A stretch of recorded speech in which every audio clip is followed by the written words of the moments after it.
Bismillahirrahmanirrahim. Assalamualaikum warahmatullahi wabarakatuh dan salam sejahtera. Kembali kita bersua di rakyatku.com terkait dengan masih soal COVID-19. Dan alhamdulillah hari ini kita kedatangan tamu yang luar biasa. Dan beliau selama ini dikenal tidak pernah capek turun ke lapangan untuk kemudian sosialisasi terkait dengan Makassar Recover yang menjadi program Dhani Fatma menghadapi COVID-19. Nah, sebelumnya kita sapa tamu kita, Pak Andi Fadli. Pak Andi Fadli, apa kabar Pak? Alhamdulillah. Alhamdulillah, sehat walafiat. Sehat walafiat. Pemirsa dimanapun Anda berada, saya mau perkenalkan beliau. Nama lengkap adalah Andi Fadli SSTP MSI. Lahir di Bone 28 Januari 1978. Baik, beliau sekarang menjabat sebagai Master COVID di Kecamatan Manggala. Pak Fadli, Ya, kita tidak bisa menafikan bahwa persoalan yang dihadapi tidak hanya di Indonesia barangkali, tetapi dunia adalah COVID-19. Dan saat ini proses vaksin akan menjadi salah satu priority. Tentu saja tidak mudah karena harus turun ke lapangan sosialisasi sampai dini hari dan lain-lain. Betul. Menyatukan banyak orang dan ribuan orang akan menjadi bagian dari yang dipimpin oleh Pak Fadli. siap. Pertanyaan saya adalah bagaimana menghadapi hal yang krusial ini? Ya. Silakan. Terima kasih bahwa Makassar Recover ini adalah sebuah program yang diluncurkan oleh pemerintah Kota Makassar.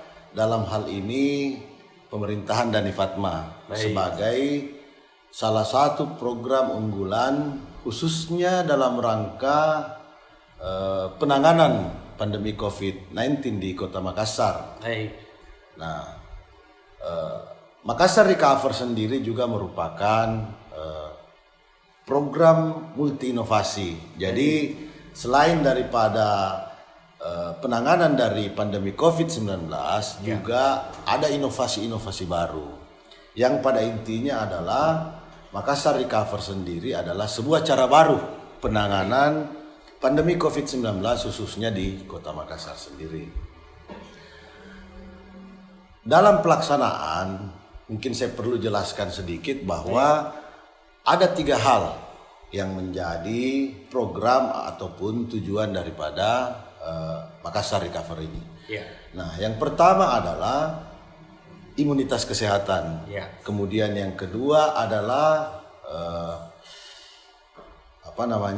yang kedua adalah adaptasi sosial dan yang ketiga adalah pemulihan ekonomi. Nah, ketiga hal ini apabila program ini bisa berjalan maka menuju kepada satu titik yaitu Makassar Recover. Artinya Makassar menjadi pulih. Jadi secara harfiah Makassar Recover dapat kita artikan sebagai Makassar pulih. Selain itu juga Makassar Recover sendiri adalah sebuah singkatan, Pak. Singkatan dari Smart Emergency Protocol Against COVID-19 and Service. Baik. Nah, jadi secara singkatan juga memiliki makna dan secara harfiah sendiri recover berarti pulih. Tentu di dalam pelaksanaan dibutuhkan konsistensi, kemudian upaya-upaya, langkah-langkah konkret yang harus kita lakukan secara bersama-sama. Nah, berbagai persoalan bisa saja menjadi hambatan. Namun alhamdulillah khusus di Kecamatan Manggala sampai dengan hari ini semua masih kita bisa jalankan sebagaimana rencana yang kita akan jalankan seperti itu. Nah, di Kecamatan Manggala sendiri memang menjadi salah satu kecamatan yang cukup besar untuk kalau kita bicara Kota Makassar, Manggala adalah salah satu kecamatan yang memiliki luas dan jumlah penduduk yang cukup besar. Tentu potensi-potensi juga terjadi permasalahan atau hambatan juga mungkin lebih besar. Nah, kita tetap berupaya bersama tim melakukan upaya-upaya. Ya. Nah, Kecamatan Manggala hari ini data terakhir penduduknya itu 137.000 kurang lebih. Iya, 137.000 kurang lebih yang tersebar di 8 kelurahan. 8 kelurahan, 77 RT dan 77 RW dan 425 RT. Ya. Nah, ini tentu sebuah wilayah yang cukup besar. Baik. Nah, ini juga berbanding lurus dengan jumlah tim yang kita gunakan. Ya. Secara teknis benar. Ya, jumlah tim yang kita gunakan satu RT terdiri dari 1 nakes dan 2 tim detektor ataupun relawan. Selain itu setiap kelurahan juga korlap 5 orang, dan selain itu ada manajemen di kecamatan dan di kelurahan.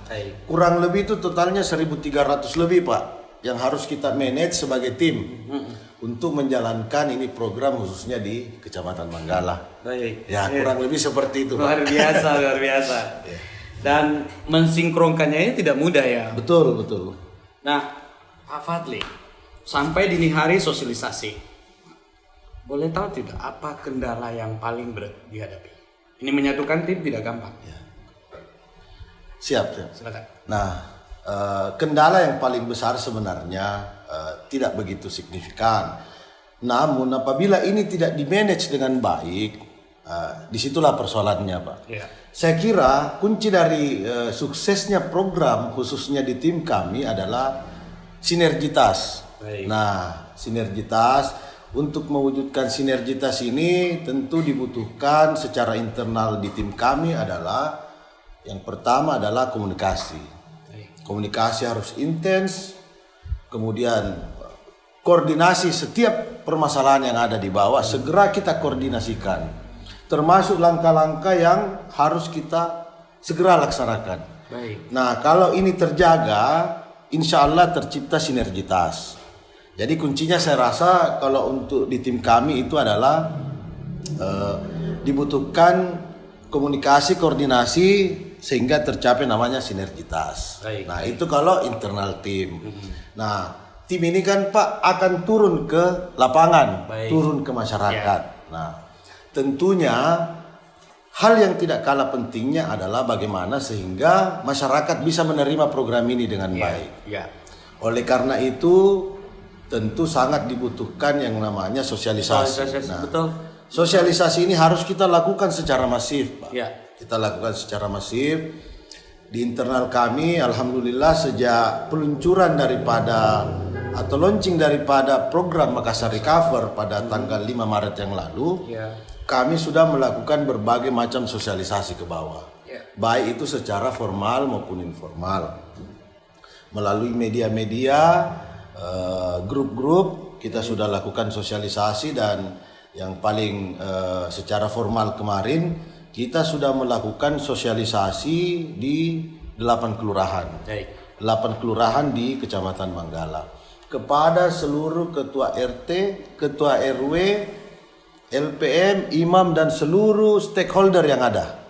Nah, kita sampaikan bahwa program ini seperti ini adanya. Nah, tanpa dukungan dari seluruh elemen tadi, maka mustahil apa yang kita harapkan bisa kita capai. Olehnya itu kami melakukan sosialisasi di 8 kelurahan. Saya kira intinya adalah koordinasi komunikasi. Saya kira itu intinya, Pak. Pemirsa dimanapun Anda berada, saya mau sampaikan bahwa Makassar Recover kalau ingin sukses memang harus melibatkan semua pihak. Karena media salah satunya barangkali. Makanya saya meminta kepada semua, termasuk kru Rakyatku TV, untuk kemudian bagaimana mendatangkan semua pihak, mengimbau juga menyarankan bahwa program ini nanti berhasil kalau ada keterlibatan semua pihak. Pemirsa jangan kemana-mana, kita akan kembali setelah yang satu ini.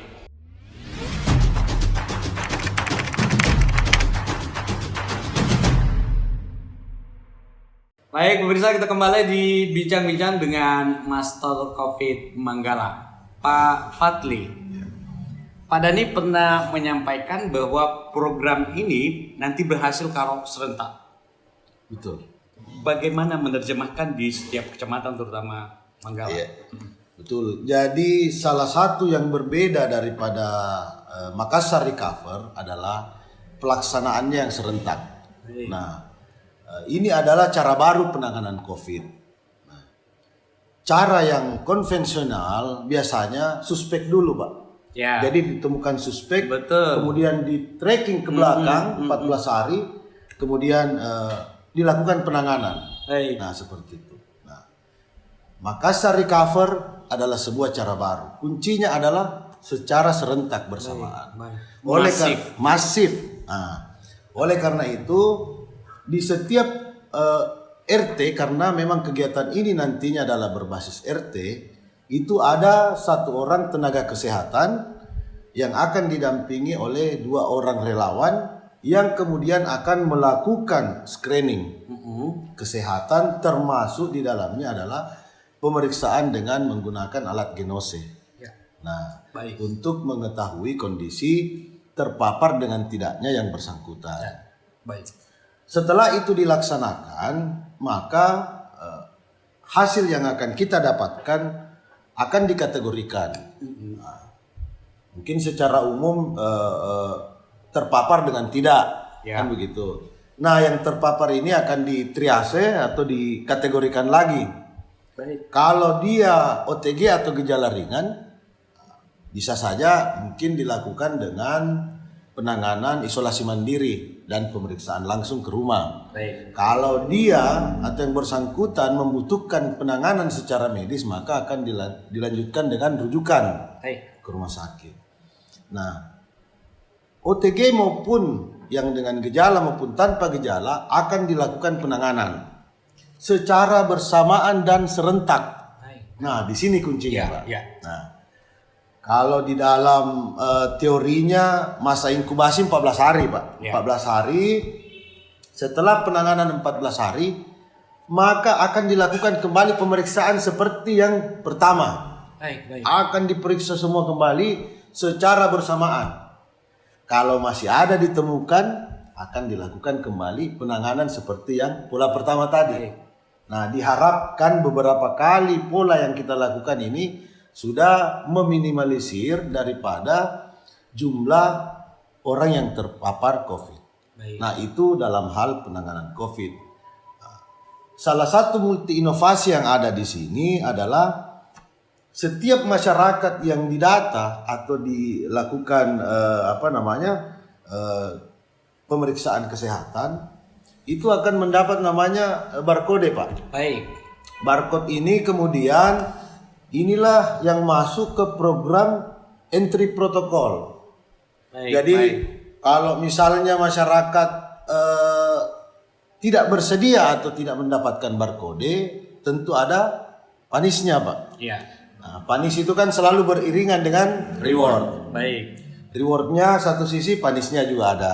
Jadi kalau misalnya tidak memiliki barcode, maka akan mendapatkan batasan-batasan fasilitas.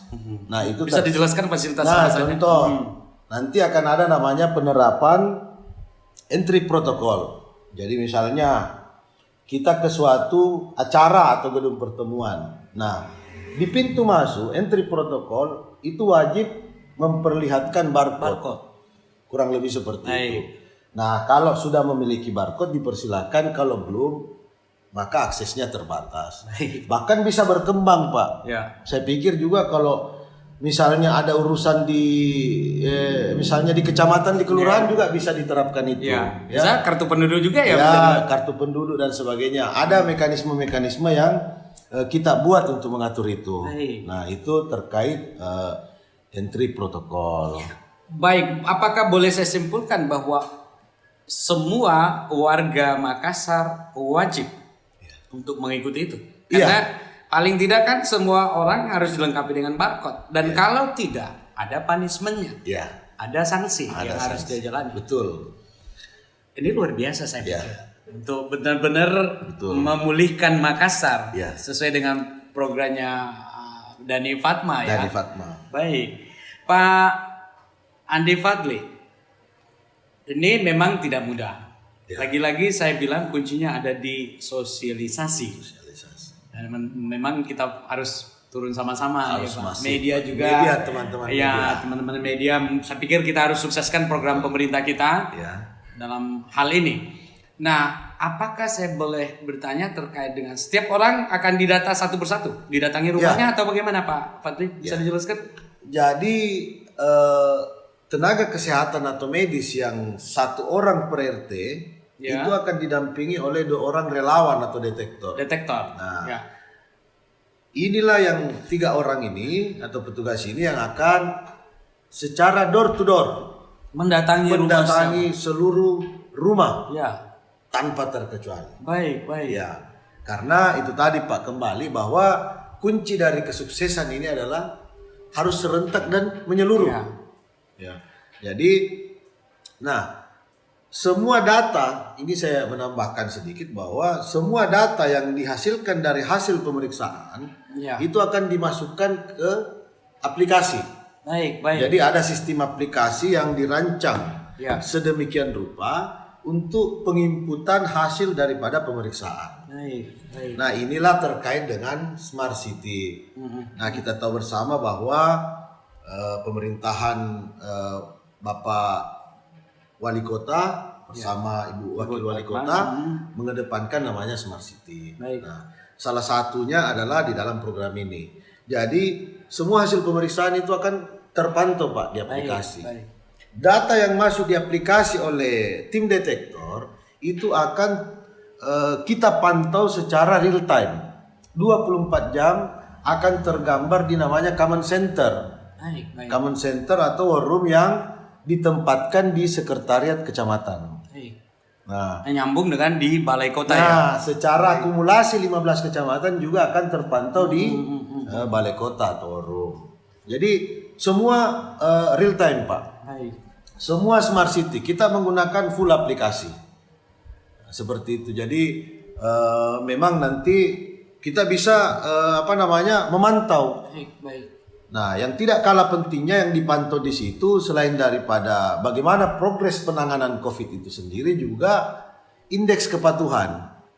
Jadi indeks kepatuhan daripada masyarakat, baik daripada kepatuhan terhadap protokol COVID sendiri, kemudian indeks kepatuhan terhadap mau tidaknya untuk didata atau diperiksa, dan yang terakhir juga tidak kalah pentingnya adalah indeks kepatuhan terhadap penanganan yang diberikan. Karena tidak menutup mata bahwa ada juga saudara kita kalau misalnya tanpa gejala tetap mau beraktivitas. Nah, itu ada memang metode-metode khusus atau cara yang sudah dirancang oleh tim IT untuk bagaimana memantau itu semua.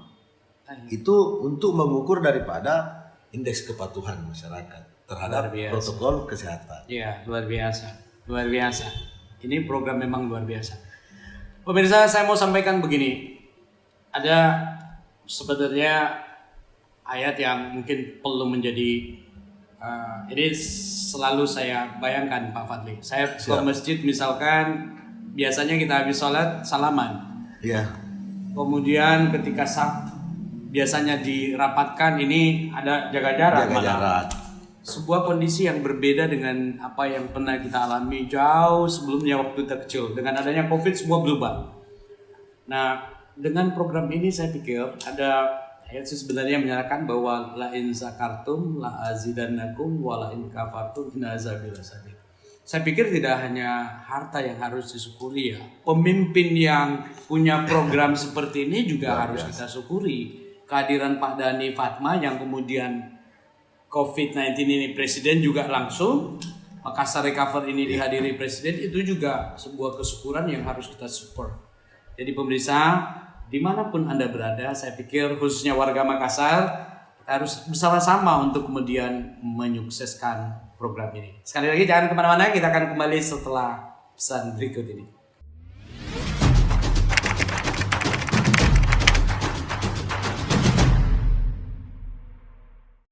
Pemirsa, kembali bersama Andi Fadli, Master COVID Manggala terkait dengan penanganan Makassar Recover.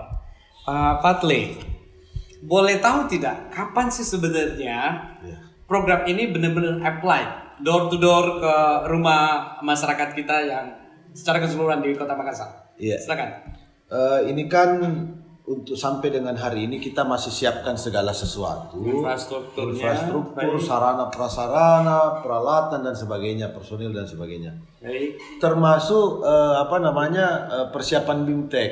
Baik. Nah, jadi teman-teman detektor juga akan kita berikan pembekalan. Baik, ya. Nah, pembekalannya itu nanti kita sesuaikan apakah melalui secara virtual ataupun simulasi secara langsung. Tapi intinya adalah teman-teman detektor termasuk nakes harus sama-sama supaya mengerti apa yang mereka akan lakukan di lapangan. Betul. Nah, kalau jadwal tidak berubah, insya Allah kita akan mulai aksi pendataan itu tanggal 8 sampai dengan tanggal 12 April. 8 sampai 12 April. Tahap pertama. Tahap pertama. Baik. Nah, Baik. Itu sudah detektor sama tim medis sudah door to door. Right. Iya. Knock the door. Ya, Oke, baik. Nah, oleh karena itu segala sesuatunya kita siapkan dari sekarang. Saya pikir tinggal sedikit lagi, tinggal bagaimana mematangkan daripada kesiapan dari tim medis atau tenaga kesehatan dengan detektor. Baik. Setelah itu sudah kita jalan. Baik. Kita jalan. Nah, setelah kemudian dari pintu ke pintu ada hal lain dilakukan di data, apalagi dilakukan. Jadi sebagaimana yang saya sampaikan sebelumnya bahwa setiap warga atau penduduk Makassar itu akan didata. Datanya akan masuk ke sistem atau bank data. Jadi ini juga sebenarnya adalah sebuah inovasi. Luar biasa ini. Luar biasa. Betul. Karena seluruh penduduk Kota Makassar akan mempunyai namanya barcode. Ya. Semua data akan kita tahu. Betul. Jadi dari segi statistik hampir semua kriteria statistik itu kita bisa dapatkan datanya. Dan ini pemirsa saya mau sampaikan ini luar biasa seperti di luar negeri. Kenapa? Karena kita tidak bisa mengingkari bahwa ada orang yang sudah meninggal tapi kemudian namanya masih hidup. Nah, kalau ini ada barcode-nya, ini jelas. Dan ini pemikiran Pak Dhani dan Bu Fatma ini memang luar biasa. Kita harus acungkan jempol karena ini sebagai data bank yang luar biasa betul-betul akurat. Karena disertai dengan barcode. Orang tidak bisa akses sesuatu tanpa barcode nantinya. Ini luar biasa. Sekali lagi kita harus apresiasi langkah ini. Terus kalau sudah didata 8 sampai 12 April. Kemudian ada yang ditemukan. Mungkin ada langkah yang dilakukan pemulihan 14 hari dan lain-lain. Jadi dari hasil pemeriksaan artinya kalau tidak suspek atau tidak positif kan tidak ada masalah, Pak. Baik. Tinggal melanjutkan aktivitas sesuai dengan protokol kesehatan. Baik. Bagi yang terpapar akan dilakukan penanganan atau treatment. Nah, akan dilakukan penanganan treatment yang tanpa gejala mungkin isolasi mandiri, mungkin saja nakes akan berkunjung setiap hari untuk memantau, kemudian yang membutuhkan penanganan secara medis atau dengan gejala berat, maka akan dirujuk ke rumah sakit untuk mendapatkan penanganan. Selama berapa lama? Selama 14 hari. 14 hari inkubasi daripada virus COVID ini. Nah, 14 hari setelah itu dilakukan kembali deteksi atau dilakukan kembali. Iya. Baik. Mendeteksi kembali, kalau ada temuan dilakukan penanganan kembali seperti tadi. Kita harapkan 2-3 kali, mudah-mudahan Makassar sudah pulih, Pak. Insyaallah. Terus vaksinnya kapan? Vaksin yang tahap pertama sudah yang Bapak Presiden Republik Indonesia diri, kemudian itu untuk guru kan? Ya, untuk guru. Baik. Kemudian rencananya untuk tahap kedua di Karebosi, jadwalnya saya belum dapatkan. Dan satu hal lagi bahwa seluruh tim detektor juga akan divaksin. Ini yang pertama karena dia yang harus datangi banyak orang. Betul. Nanti dia yang bawa penyakit gitu. Ya, betul. Jadi semua akan divaksin. Baik. Seperti itu. Cuma memang teknisnya kan ada beberapa kriteria yang belum bisa untuk mendapatkan vaksinasi. Ya, karena harus di kesehatannya, harus dites kesehatan, jumlah tidurnya, dan lain-lain. Sehingga teman-teman relawan ini dan tim detektor ini juga akan kita periksa daripada status kesehatannya memenuhi tidak. Baik. Nah, seperti itu. Baik. Pemirsa, saya mau sampaikan bahwa obrolan kita ini agak nyantai karena yang dibahas soal COVID menakutkan. Dan ini ada ngopi, kita ngopi-ngopi sambil ngobrol. Yang terakhir barangkali Pak Fadli, apa harapan yang mau disampaikan? Karena ini bukan pekerjaan mudah.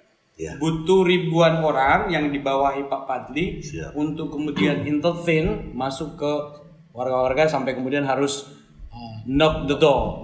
Ya, dan kemudian mengajak orang itu kan tidak semudah membalikan telapak tangan, apalagi kalau takut divaksin, takut diperiksa dan lain-lain. Silakan Pak Fadli sebagai closing.